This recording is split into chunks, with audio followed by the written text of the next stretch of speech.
अंततः प्रत्येक अर्थव्यवस्था को इस समस्या का सामना करना पड़ता है कि विभिन्न संभावित वस्तुओं अथवा सेवाओं के उत्पादन के लिए दुर्लभ संसाधनों की विनिधान कैसे किया जाए और उन व्यक्तियों के बीच जो अर्थव्यवस्था के अंग है उत्पादित वस्तुओं तथा सेवाओं का विवरण किया किस प्रकार जाए। सीमित संसाधनों का विनिधान तथा अंतिम वस्तुओं एवं सेवाओं का विवरण ही किसी भी अर्थव्यवस्था को केंद्रीय समस्याएं हैं। सीमांत उत्पादन एवं संभावना।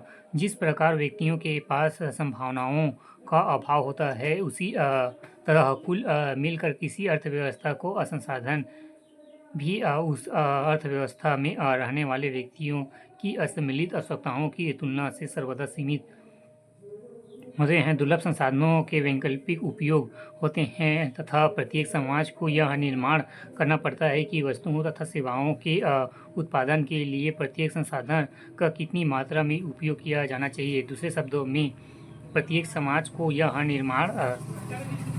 निर्णय लेना होगा कि विभिन्न वस्तुओं तथा सेवाओं के उत्पादन के लिए वह अपने दुर्लभ संसाधनों का विनिधान किस प्रकार करे। अर्थव्यवस्था के दुर्लभ संसाधनों के विनिधान से संबंधित वस्तुओं तथा सेवाओं के विशिष्ट संयोग एवं उत्पादन होते हैं।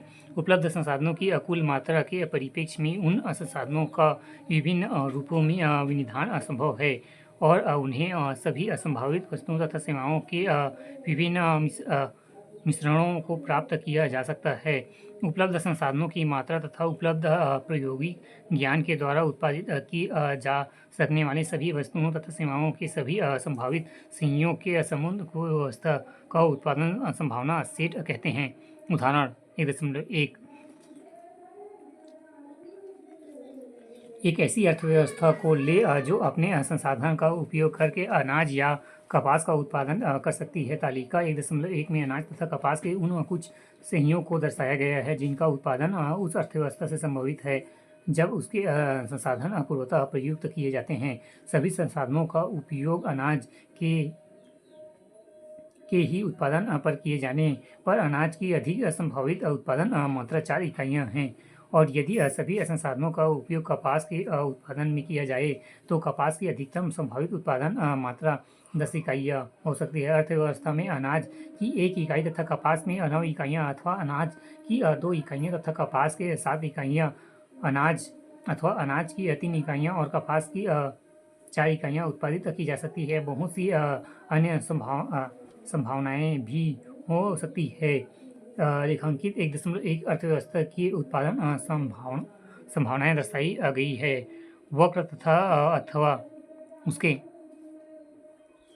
नीचे स्थित कोई भी बिंदु अनाज तथा कपास के उस संयोग को दर्शाती है जिसका उत्पादन अर्थव्यवस्था के संसाधनों द्वारा असंभव है। यहाँ वक्र कपास की किसी निश्चित मात्रा के बदले अनाज की अधिकतम संभावित उत्पादित मात्रा तथा अनाज के बदले कपास की मात्रा दर्शाता है। इस वक्र को सीमांत उत्पादन संभावना कहते हैं।